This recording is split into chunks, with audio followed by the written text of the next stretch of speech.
آج کے ہمارے سبق کے اندر جو احوال بیان ہوں گے وہ سگی بہن کے حوالے سے اما للاخوات لاب و ام فاحوال خمس۔ مصنف فرماتے ہیں کہ باپ اور ماں دونوں جانب سے جو بہن ہے یعنی سگی بہن،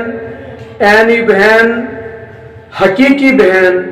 تو اس کے کل احوال 5 ہیں۔ تو 5 احوال میں سے پہلی حالت یہ ہے کہ اگر سگی بہن ایک ہو اور اس کے ساتھ سگا بھائی نہ ہو اور میت کا بیٹا نہ ہو تو ایک سگی بہن کو کل ترکے کا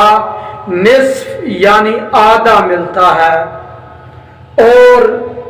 دوسری حالت میت کی سگی بہنوں کی یہ ہے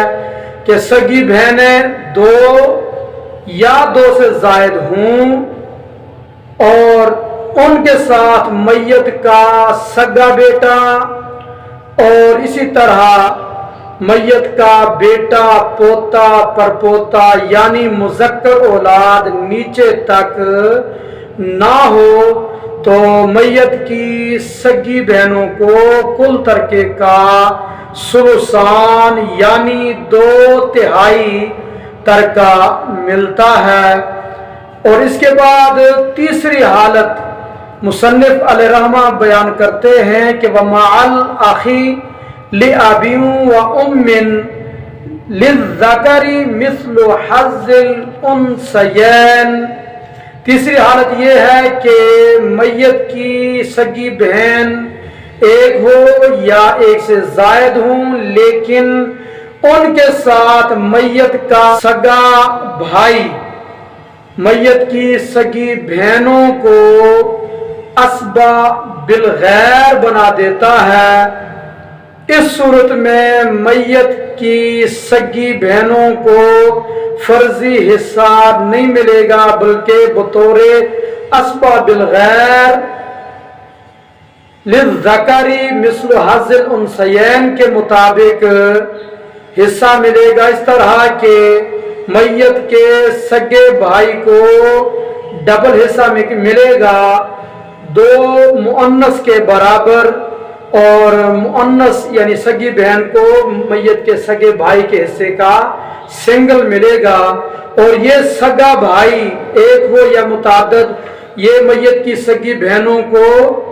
اسبا بنا دیتا ہے، یسرن بہ عصبتن، میت کی سگی بہنیں میت کے سگے بھائی کی وجہ سے اسبا بن جاتی ہیں۔ اس کی وجہ بیان کی مصنف علیہ رحمہ نے لاستوائہم فی القرابۃ الی المیت، میت کی طرف قرابت میں قریب ہونے میں سگی بہن اور سگا بھائی مستوی اور برابر ہوتے ہیں، اس واسطے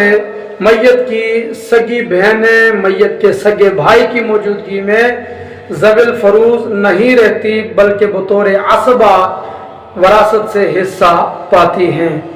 یہ 3 احوال کے بعد چوتھی حالت بیان کرتے ہیں وَلَهُنَّ الْبَاقِي مَعَ الْبَنَاتِ أَوْ بَنَاتِ الْإِبْنِ، میت کی بیٹیاں ہوں یا میت کی پوتیاں یعنی میت کی مؤنث اولاد نیچے تک کسی بھی درجے میں موجود ہوں، ان کے ہوتے ہوئے میت کی بہنوں کو بطور اسبا مع غیر کے ترکہ ملے گا، بطور ذوی الفروض کے نہیں ملے گا۔ تو اس صورت میں میت کی بیٹیاں اور پوتیاں اپنا وراثت میں سے فرضی حصہ پانے کے بعد اگر کچھ ترکہ بچتا ہے تو میت کی بہنوں کو اسبا مع غیر کے طور پر ما بقیہ ملے گا۔ اور اس پر دلیل مصنف علیہ رحمہ نے بیان کی لقولہ علیہ السلام اجعلوا الاخوات مع البنات عصبۃ، کہ